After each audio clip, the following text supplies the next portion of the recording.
días a todos. Estamos reunidos aquí para homenajear a Javier Marías. Para mí el más grande contemporáneo en España, un amigo y una figura enorme de las letras en castellano en todo el mundo prácticamente, porque vendía muchísimos libros y era un nombre, una categoría en sí. Lo que vamos a hacer hoy es, voy a introducir a mis amigos aquí en el sofá, para así decirlo, en este espacio tan bonito, y gracias también a todo lo que han ayudado en hacerlo posible, de la feria, de la organización, de muchísima gente aquí que trabaja prácticamente día y noche para hacerlo posible. Es lo más bonito que yo haya visto en una feria, donde estamos hoy, lo más poético y bello. Para empezar, voy a empezar con la chica que es Susanne Lange, que es su traductora alemana. Ha traducido muchísimos volúmenes de Javier, algunos se ven aquí, y va a hablar sobre su experiencia como traductora con Javier, con sus textos. Aquí estamos Gustavo Guerrero, de París, de Gallimard, su editor en Francia, venezolano de nacimiento, y afincado en París desde hace muchísimos años, y también su editor alemán, Roland Spahn. Bienvenidos a todos aquí. Yo soy Paul Ingenday y yo tuve la suerte de reseñarle a Javier hace casi 30 años con Corazón tan Blanco, pero ya era entusiasta de Todas las almas y El hombre sentimental, que salieron en alemán en aquel entonces. Sin fortuna, sin suerte, salieron estos libros. Tuvieron buena crítica, buenas reseñas en la prensa alemana, pero no tenían eco mediática ni nada. O sea, no había nada de efectos, digamos, de ventas de libros. Así que él tenía que cambiar de editorial y luego se fue a Klett-Cotta, que lanzó como todos aquellos. Bueno, aquí en Alemania sabemos muchos que con Klett-Cotta empezó un cuento de hadas alemán, que era un éxito increíble de más de 1 millón de ejemplares vendidos, de Corazón tan Blanco, y luego siguió este éxito alemán muy especial de Javier, también que ver con el crítico Marcel Reich-Ranitzky, como todos sabemos. Es una historia que se ha contado tantas veces que ya no parece verdad, pero sí tiene un grano de verdad todavía. Vamos a empezar con una cosa que a mí me importa mucho. Viendo estas imágenes aquí, algunas imágenes que yo conozco muy bien, otras no, pero Javier con amigos en situaciones de firmar libros, de conversación en su Madrid. No sé si todos saben que él vivía en el corazón de Madrid, a pocos metros, bueno, en la Plaza de la Villa, y algún periodista escribió también que Javier era la única persona particular viviendo en esa plaza, que era una plaza más bien institucional de la ciudad, y solo él vivía ahí, y creo que eso le define un poco, ¿no? Le define como persona, que él era un ser aislado en su pensamiento y en su escritura, pero amigo de sus amigos, gran fumador, gran amigo, gran escritor. Vamos a empezar con esta primera ronda de experiencias de amistades y de trabajo con Javier. Empiezo contigo, Susanne, como traductora. ¿Cuántos tomos de Javier has traducido? Y luego, ¿qué fue lo más importante para ti? Bueno, buenos días. Bueno, yo traduje 4 novelas y algunos cuentos de Javier. Lo he heredado de Ekever, que se ha muerto desafortunadamente cuando estaba terminando la trilogía, el último. Con voz fuerte, fuerte. Sí, más fuerte, Un ¿se poco oye? más fuerte, sí. ¿Sí? Sí. Bueno, sí, hay que ver que desafortunadamente se murió cuando estaba terminando la traducción de la trilogía Tu rostro mañana. Y bueno, yo comencé con los enamoramientos, eso fue mi primera traducción, y ya ahí pude ya entrar un poco en el estilo, porque cada traductor tiene que buscarse un poco su acceso a un estilo específico y así eso era mi entrada. Y con esas 4 novelas me parece que ya he alcanzado una familiaridad que cada nueva novela era como entrar a una casa muy familiar, ¿no? Y donde siempre distinta, pero reconoces los muebles y todo, ¿no? Es, sí, como volver a casa, ¿no? Y, y bueno, ya podría contar un poco cómo fue el contacto con él. Sí, me Sí. encantaría, y más bien, ¿por qué? Porque Javier, que era traductor en su etapa muy temprana, como sabemos, recibió un premio muy importante en España por su traducción famosísima de Laurent Sterne, el Tristram Shandy, y también tenía un respeto a los traductores literarios descomunal. Y para recordar también lo que tú decías, la gran Elke Wehr, su primera traductora al alemán en los días de Corazón tan Blanco, Mañana en la Bahía Piensas en mí, y la trilogía, hay que decir que él mismo me propuso en su día, cuando se murió Elke, escribir un artículo de homenaje para ella, recordando su trabajo y diciendo que los traductores literarios nos hacen mejores. No solo son imprescindibles, pero nos hacen mejores y lo hacen posible todo. Sí, su Este última mundo, columna en El País también era sobre los efectivamente. traductores. Pues Sí, cuéntanos sí. sobre la última columna, si recuerdas. Bueno, sí, él estaba diciendo que, bueno, que ya hace tiempo no había hecho traducciones, pero que sí, que son los traductores que realmente hacen posible que podamos entrar en otros mundos completamente distintos y que él tenía un respeto enorme. Yo me acuerdo mi primer contacto con él, porque como todo el mundo sabe, él no tenía computadora y no tenía correo electrónico y así el intercambio para problemas de traducción era un poco más difícil. Por fax, ¿no? Exactamente, pero yo Por no fax. tenía fax. Eso era Él un era el problema. único vivo que mantenía su aparato de fax y quería mantenerlo. Y yo Sí, me sí. despedí un día, tú también, ¿no? Del fax, que ya no Sí, tienes. exacto. No tengo fax. Yo Así tampoco. que era bastante complicado porque yo envié un mail a su secretaria y ella lo imprimió, se lo envió por fax y al revés, él le envió un fax y ella me lo Y escaneó. Mercedes tomó la cosa, Exacto. imprimió la cosita, le enseñó a Javier, en su puño y letra, él firmaba cositas y le daba a Mercedes, y Mercedes a su vez iba al fax, un aparato que yo conozco personalmente, que hacía mucho ruido, y así funcionaba la casa de él, ¿no? Y eso era, digamos, parece muy complicado, pero aún así era como una comunicación muy fluida. Eso es asombroso porque le interesaban mucho los problemas de traducción, las dudas, y siempre contestaba las preguntas de una manera muy generosa, muy detallada, y a veces discutíamos también sobre citas, por ejemplo, de Shakespeare, porque él siempre hacía las traducciones él mismo de las citas, no estaba buscando una traducción ya publicada o algo, sino él mismo traducía sus citas, y a veces cuando estaba buscando traducciones alemanas, no coincidían para nada con lo que él había traducido. Así que estábamos un poco discutiendo sobre algunas citas, pero eso era muy divertido. Y él me dijo también, siempre al principio de cada traducción, me dijo,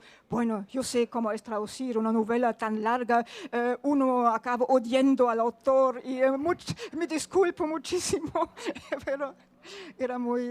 Sí, sí, sí. Pues Gustavo, pues muchísimas gracias por compartir esa experiencia. Gustavo, cuéntanos desde París cómo pasó, porque era un mercado importantísimo para él, Francia, Italia, Alemania, luego Inglaterra y Estados, pero primero Francia, Italia, Alemania, ¿no? Cuéntanos. Bueno, antes que nada, ¿se oye o no se oye? ¿Sí? Se oye bien.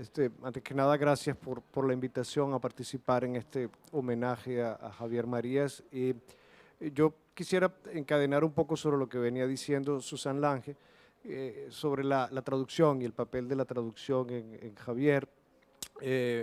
La obra de Marías llega a Gallimard a fines de los años 90, después de que muere su editora original en Rivage, y que él se encuentra un poco huérfano en este editorial, y tanto la gente como él pensaron que quizá la opción era ir a Gallimard, y nosotros en Gallimard estábamos muy dispuestos a acogerlo, por supuesto, a finales de los 90, de modo que En voz alta. sí, comenzamos a publicar la obra de Javier a partir de Negra Espalda del Tiempo, a finales de los 90, y hemos estado con él en los últimos 25 años, vamos a decir, hemos sido su editor durante los últimos 25 años. En Francia el fenómeno no es igual que en Alemania, son dos mercados y dos mundos muy distintos. Nosotros no tenemos a Ranicky, o no hemos tenido a Ranicky, tuvimos a Pivot, pero Pivot no se interesó en Javier como se interesó Ranicky. Y el público de Javier en Francia es el resultado de una larga conquista, larga y gradual conquista en el tiempo, que comienza con Corazón tan blanco y no ha terminado todavía, porque en el mes de diciembre vamos a sacar Thomas Nevinson, es decir, va a salir la última novela que Javier publicó en vida, y estoy seguro que después de los resultados que hemos tenido con Berta Isla, pues Thomas Nevinson va a permitirnos conquistar un poco más de público para Javier en Francia. Porque, como decía un crítico italiano, no es verdad que Thomas Nevinson y Berta Isla sean la continuación el uno del otro, pero está claro que sería un crimen no leer Thomas Nevinson cuando se ha leído Berta Isla, y también un crimen no leer Berta Isla cuando se lee Thomas Nevinson. Las dos novelas son una pareja, si me permiten la expresión, y creo que la salida de la novela en diciembre va a aportar un nuevo público, va a ganar un nuevo público para Javier Marías. Vuelvo rápidamente sobre el tema de la traducción, si me permite, Sí, Paul. claro. Esto que está diciendo Susan es muy importante. Javier traducía directamente del inglés muchas de las citas que hace en sus libros, también del francés, y los traductores a veces se encuentran con la enorme dificultad de encontrar equivalencias para las traducciones de Javier en otras lenguas, porque a veces en otras lenguas se traduce de otra manera. Por ejemplo, les voy a dar un caso que tuvimos, que fue con el título de Así comienza lo malo. En inglés, el texto de Shakespeare dice, así comienza lo malo y puede llegar lo peor, ¿no? Y en francés la traducción es lo peor está por delante, lo cual muestra bien el espíritu también francés de optimismo. Lo peor está por delante, de modo que fue necesario, es así, de modo que tuvimos que encontrar una traducción francesa que pudiera reflejar esta idea, y tuvimos que cambiar el título original de la novela y encontrar otro título Gustavo, en francés. si me permites, eso para mí es en el núcleo todo el universo de las letras, Sí. de la literatura como sí, bueno, Absolutamente. en sí, porque en estas distinciones reside todo. El sentido que Absolutamente. hacemos nosotros de los libros depende de estas distinciones siempre. Absolutamente, estamos totalmente de acuerdo. Incluso yo iría más lejos que esto. Yo diría que para Javier Marías hacer literatura, escribir literatura, era traducir. Es decir, que la literatura era como la versión que nuestra lengua hace de nuestra experiencia a un cierto nivel dentro de una cultura, si me permite. Sí. Y también, para añadir una cosa, los personajes de Javier en sus novelas, Son traductores, muchas veces. traductores, intérpretes, Sí. o sea, lectores del mundo para reinterpretar lo que habían visto o experienciado en el mundo. Y esta forma de tener personajes así, digamos, reflectores de la realidad alrededor, era muy típico de él, y eso compagina o encaja muy bien, creo yo, con su teoría de la traducción del mundo. Sí, puedo absolutamente. intercalar una cosita por el título, así empieza lo malo, ¿no?, de la novela, porque eso era el título, una cita de Shakespeare, el título es muy difícil cambiarlo, ¿no? Y yo estaba preguntando, en Alemania hubo un traductor, Frank Günther, que había hecho una nueva traducción de la obra entera de Shakespeare, y yo le escribí y le dije, Frank, es posible, porque Shakespeare es muy ambiguo muchas veces, es posible que esta cita se pueda traducir de esta manera al español. Y él me dijo, bueno, Shakespeare siempre es ambiguo, pero me parece esta cita no, eso es imposible Así que no, se así entienda no. de otra manera. Y bueno, ahora estaba pensando qué hago y finalmente me dije, bueno, yo no estoy traduciendo a Shakespeare, estoy traduciendo a Javier, eso es su versión de esta cita, pues Pero es contagioso. sí, Su literatura, sí. siempre es contagiosa en el sentido que toca a todo el mundo. Vamos a integrar a Roland, que fue su editor alemán. ¿Cuántos años has trabajado como su editor y amigo? Solamente 3. 3 años. Solamente 3 y ¿Tienes por tu eso... micrófono o cómo? Ah, tú Ah, tienes headset. sí, Perdón. tengo eso. Vale. ¿Se oye algo, no? ¿No ¿Se funciona? oye bien? ¿O en voz más alta? Trato Pues otra habla un vez. poco, pero con fuerza, ¿eh? Sí. Que no seas ¿Está tímido. mejor así? ¿Se puede oír? Bueno, en realidad soy yo el chico que no debería estar aquí porque no conocía realmente a Javier, ¿no? Porque trabajo, ahora sí, porque trabajo en el contexto español solamente desde hace 3 años y el único libro que hice con él fue el último, fue Thomas Levinson, pero lo que puedo contar es que me acuerdo muy bien en los años 90 cuando estudiaba las estudios latinoamericanas aquí en Frankfurt y en un cierto momento todo el mundo comenzaba a leer El corazón tan blanco.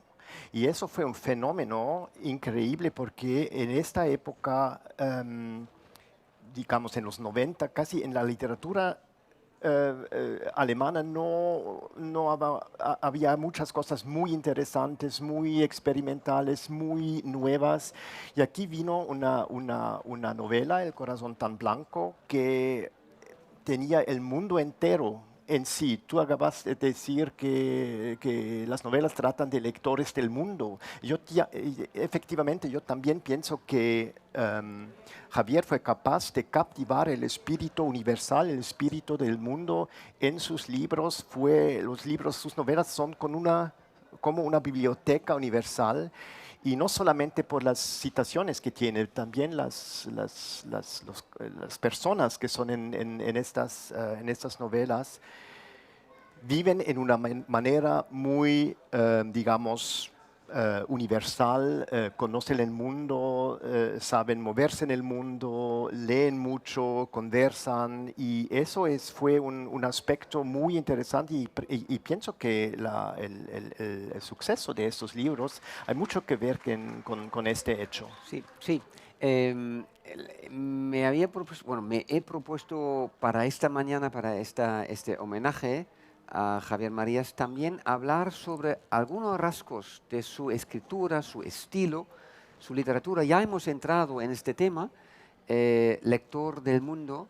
A mí me importa ahora escuchar un poco, también yo voy a contribuir un detalle, que otros también contribuyan detalles de lo que para ellos es importante y vital en la literatura de él. Yo quiero empezar con un detalle mínimo, pero importante en la vida de este gran escritor, que era el fútbol. Veo algunas camisetas. Sí, el fútbol, el Real Madrid, el estadio de Chamartín, como solía llamar al Bernabéu, y siempre, claro, llamaba estadio de Chamartín. Yo veía 2 veces vídeos muy antiguos, de estos de aparatosos, de partidos de fútbol del Real Madrid, obviamente contra el Frankfurt. Todos saben que eso era un partido importantísimo y él destacaba de este partido contra el Frankfurt 7-3 que todos corrían todo el tiempo. Y el Eintracht, el Eintracht, siempre, o el Eintracht, como decía él, el Eintracht siempre con una fuerza ofensiva y coraje y cojones que nunca cesaban. O sea, en este partido siempre atacaban, aunque estuvieran por debajo, no sé, cinco goles. O sea, fuerza a la Eintracht, que estamos en el sitio de la Eintracht aquí, y un homenaje también a la Eintracht, porque Javier siempre guardaba un recuerdo muy bonito de este partido. Y yo tuve la suerte de editar con él Salvajes y Sentimentales, un volumen que reunía sus artículos de fútbol, sus piezas, sus columnas de fútbol. Y él también recordó bastantes veces cuando el clásico se avecinaba, Manolo Vázquez Montalbán y él en El País compartiendo página, el culé y el merengue, para así decirlo, en la misma página, hablando sobre el fútbol y lo que el fútbol tiene que ver con la vida, el corazón y la memoria, más que nada. Y aquí volvemos al lector del mundo. Javier también en el fútbol era un animal de memoria. Y no puedo decir que las piezas en su libro Salvajes y Sentimentales, que editamos juntos, me hubieran tocado menos que sus novelas, no. Las novelas, como estas piezas, condensan un cierto culto, una afición a la memoria. Y él pensaba que la memoria es lo más precioso que tenemos. Y tenemos no solo que memorizar y memorar y pensar y recordar, sino también cultivar la memoria. Y para terminar, quiero decir que aquel libro magnífico, raro, Negra espalda del tiempo, habla de eso. La negra espalda del tiempo es otra vez Shakespeare, es the dark back of time. Es lo que está detrás del tiempo vivido de cada uno. Y para mí ha sido emocionante, y no puedo describirlo con palabras, leer aquel libro, Negra espalda del tiempo. Para mí fue conmovedor. Es un libro enorme de memoria y también de, ¿cómo decirlo?, de veneración a lo no vivido y solo pensado o solo recordado. Y ya veis que el tono de Javier Marías y su pensamiento afecta a todos nosotros en nuestros pensamientos. Somos muy distintos todos, pero somos y nos sentimos en aquellos días como lectores afectados en el sentido más positivo por el pensamiento literario que ha tenido este gran escritor. Pues Juan, un amigo más.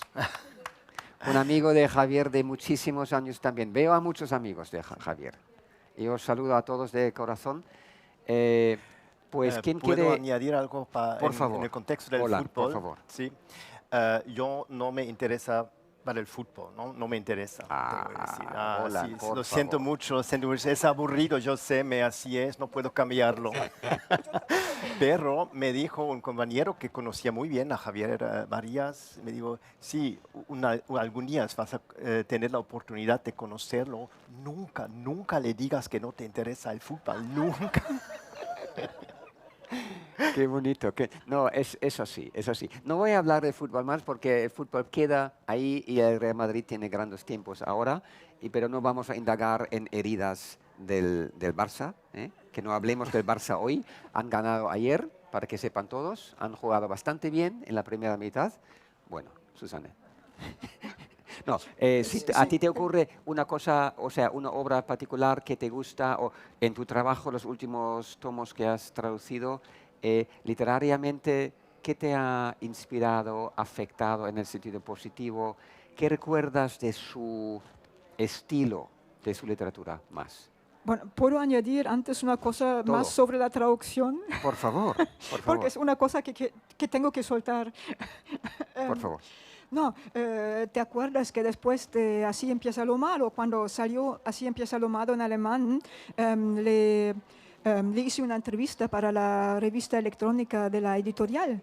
Sí. Sí, Y ahí le pregunté también sobre, bueno, la importancia de la traducción en su escritura y todo. Y ahí me dijo una cosa curiosa que me asombró. Él dijo, bueno, yo cuando escribo también lo hago un poco como un traductor, porque yo escribo mi primer esbozo muy rápido para tener algo como un original que después puedo trabajar en este original como un traductor. Yo necesito este texto primero al principio, que después puedo, bueno, claro que tengo más libertades que un traductor porque puedo cambiar y cortar y todo, pero en el fondo es lo que necesito. Rápido un primer esbozo y después voy trabajándolo como si fuera traductor de mí mismo, ¿no? Una idea muy buena, muy interesante. Sí. Sí, sí. Y bueno, en cuanto a su estilo,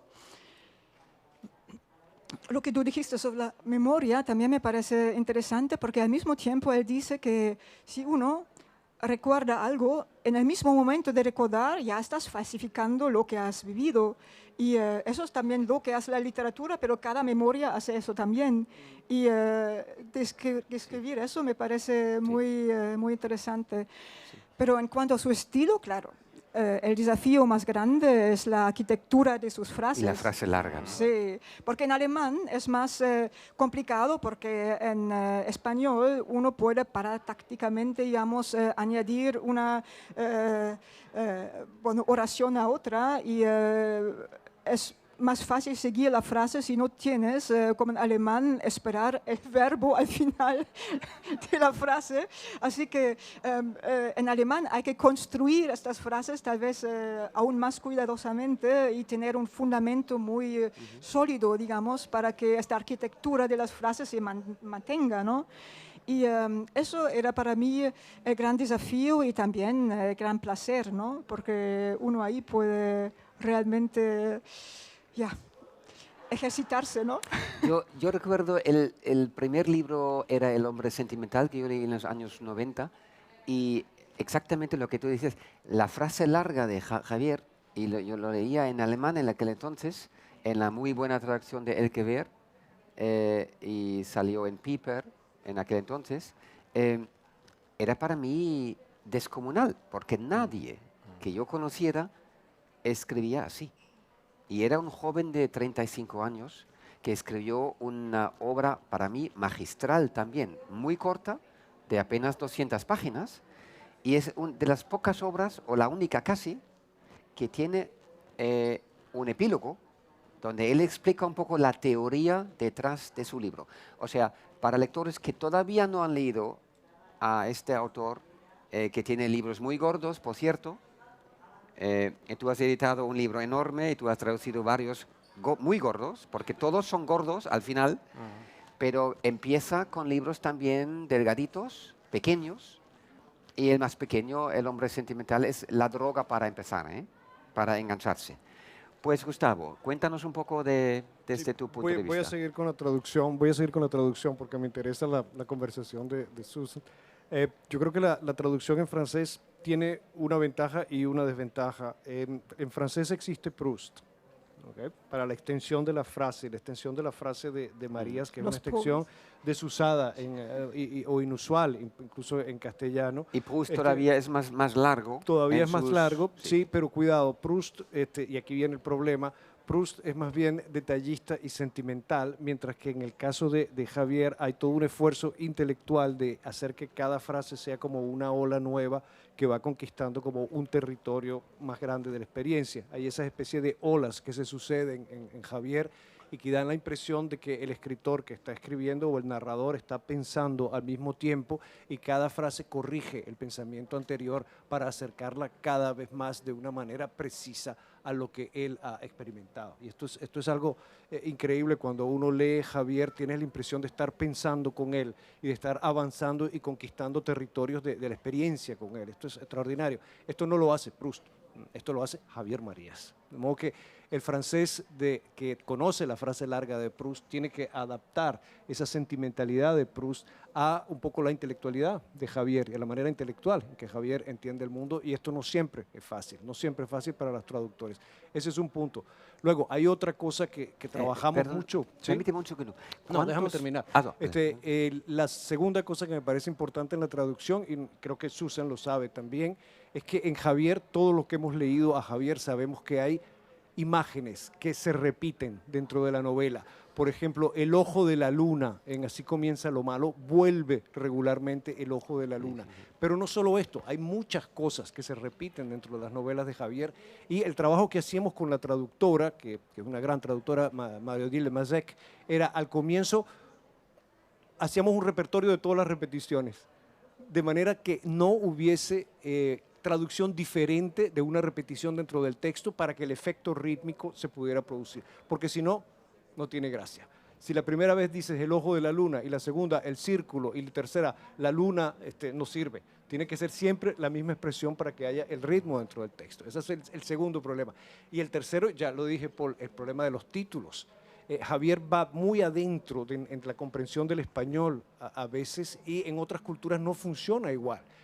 El último ejemplo de título que les voy a dar es Los enamoramientos.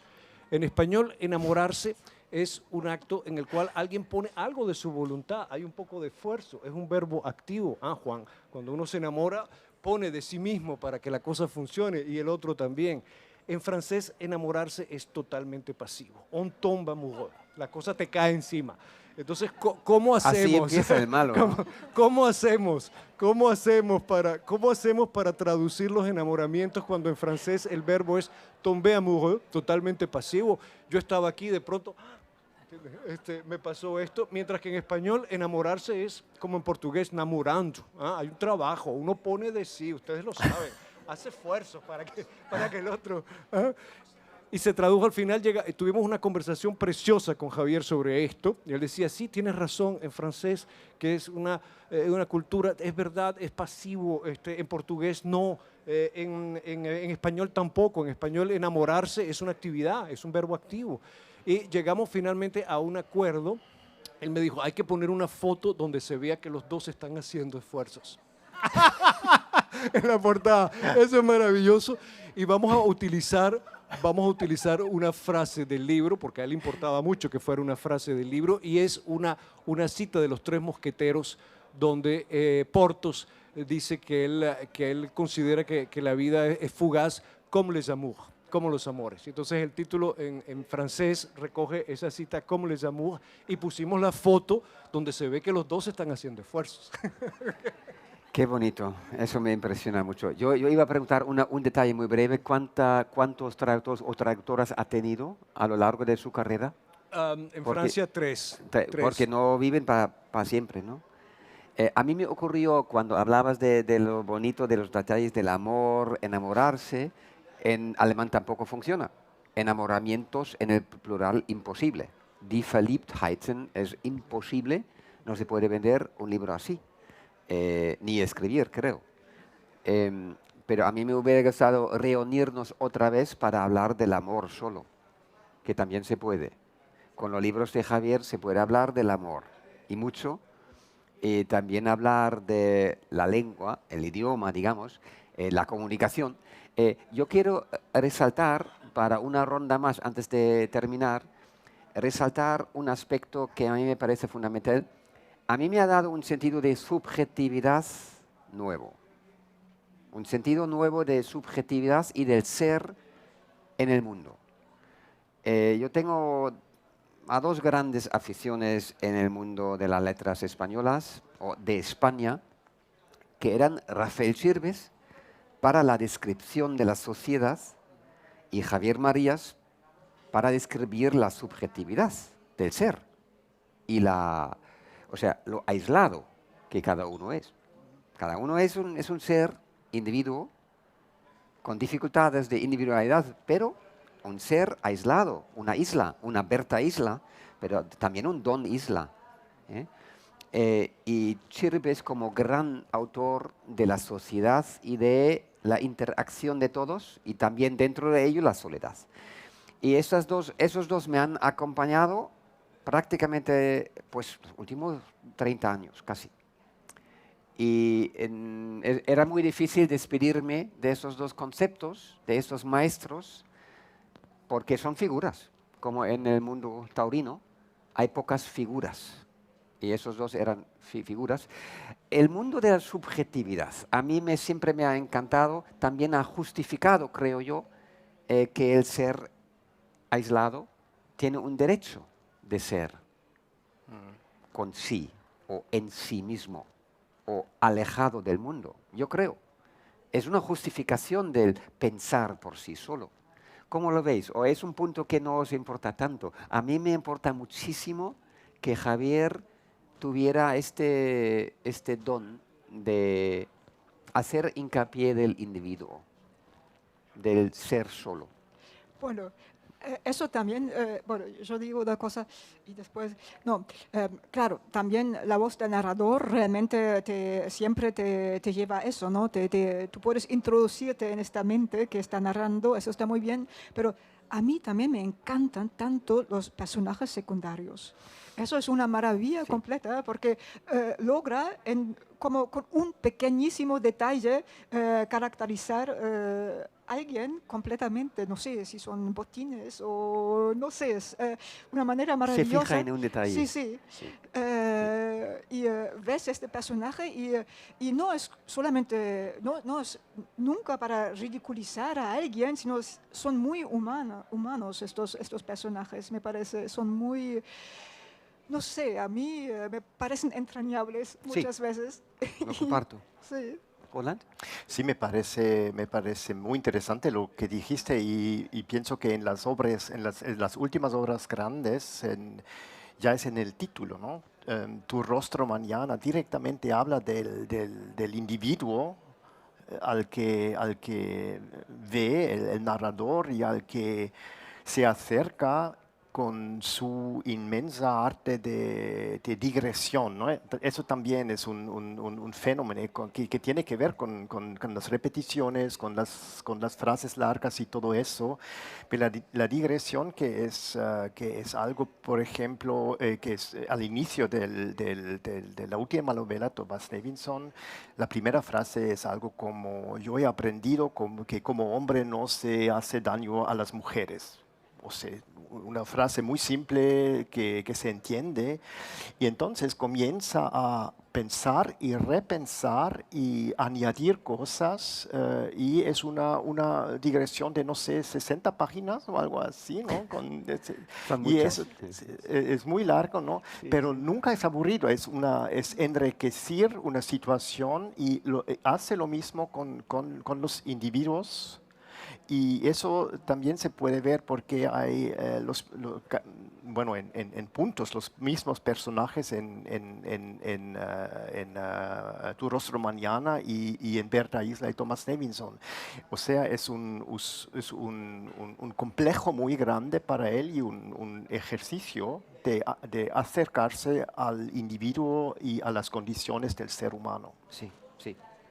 Gustavo. Yo pienso que Javier, como todos los grandes escritores de todas las lenguas, es un individuo, sin duda, y hay una subjetividad en él, no tengo duda de eso. Pero si fuera tan individuo y tan subjetivo, no estaríamos nosotros aquí, ¿verdad? Yo creo que lo que es grande en Javier, como estoy pensando en Annie Ernaux y otros grandes escritores, es la manera como va a trabajar su subjetividad para trascender al individuo y convertir su experiencia en una experiencia en la que todos nosotros nos reconocemos.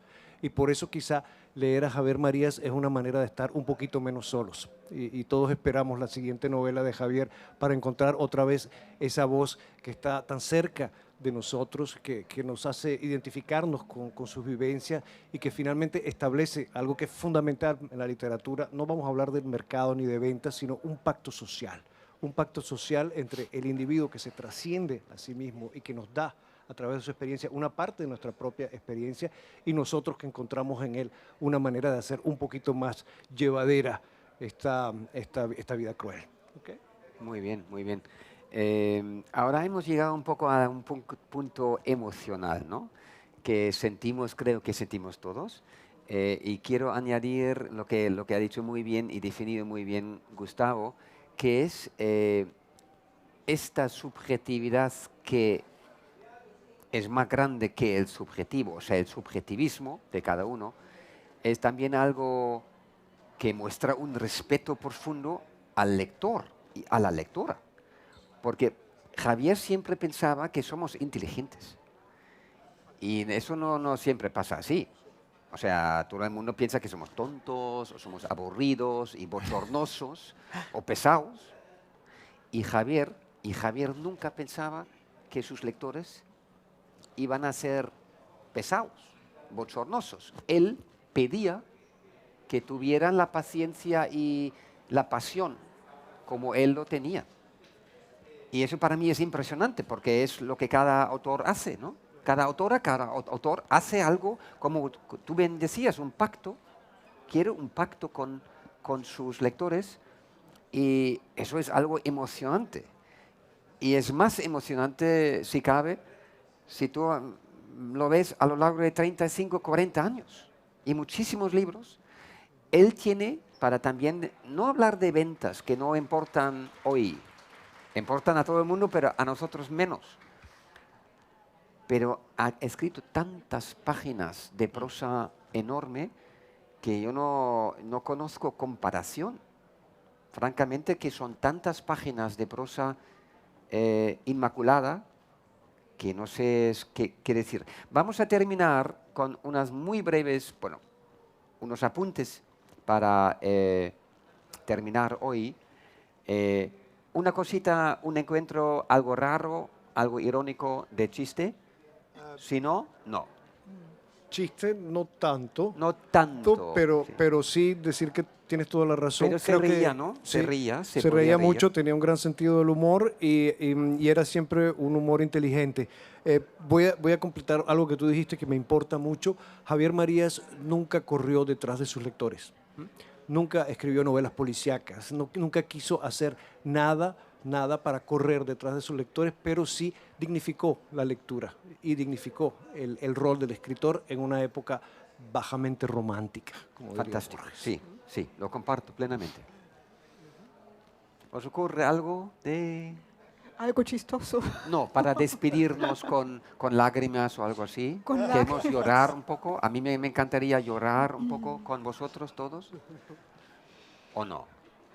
No tenemos Bueno, que encontrar nada. O sea, Bueno, primero, Tenemos una anécdota, Muy no bien. directa porque no lo conocía directamente, pero su editora anterior me contó una historia, estuve de viaje, todavía estaba viajando Javier en esta época, y estuvo con él en un tour aquí en Alemania para presentar su libro, y había dos condiciones para el hotel. Se necesitaba una habitación donde se puede fumar, primero, y necesitaba una bañera, segundo. Y no sé en cuál ciudad ellos llegaron, fueron al hotel, fueron al evento y después a cenar con la gente del evento y todo eso. Y regresaron al hotel y sonó el teléfono de mi compañera y fue Javier, llorando, como dijo ella, y dijo, no hay una bañera. ahí. Pues muy rápido. Si tú tienes algo, tú, Gustavo, dime. Sí, bueno, sí, yo la historia esta la conozco también y creo que en mi experiencia como editor yo quiero contarles una intimidad o hacerles una confidencia que todavía me conmueve. Cuando Javier venía a París a presentar sus libros, pedía también una habitación fumadores con una bañera, etcétera, y room service, cuidado, y que tuviera room service 24 horas. Y no era un capricho. Y no era un capricho, cuando después yo recibía como editor las facturas, yo veía que a las 2 de la mañana, a las 3 de la mañana pedía café, estaba escribiendo, estaba trabajando en la habitación. Trabajaba a veces hasta las 3, 4 de la mañana, se acostaba y a las 11 estaba con la prensa. Y esos señores... Sí. sí, eso era explica así. que estaba contestando las dudas de traducción, a veces realmente que le había enviado por la noche, ya. Vivía por la en un par noche. de horas. Sí. Yo recuerdo mi aparato de fax, que algunos de nosotros tenemos recuerdo de un aparato así que se llama fax. Y el fax sonaba, el pitido sonaba a las 3 o a 4 de la madrugada. Todos conocemos su forma de comunicar y era de locos, ¿no? Agradezco a todos haber compartido recuerdos y impresiones, más de impresiones, ¿no? Mucho recuerdo y a todos ustedes estar aquí. Muchas gracias y recordamos siempre y seamos lectores que Javier se merece, ¿no? Muchas gracias. Muchas gracias. Muy Gracias. bien dicho, muy bien dicho. Gracias.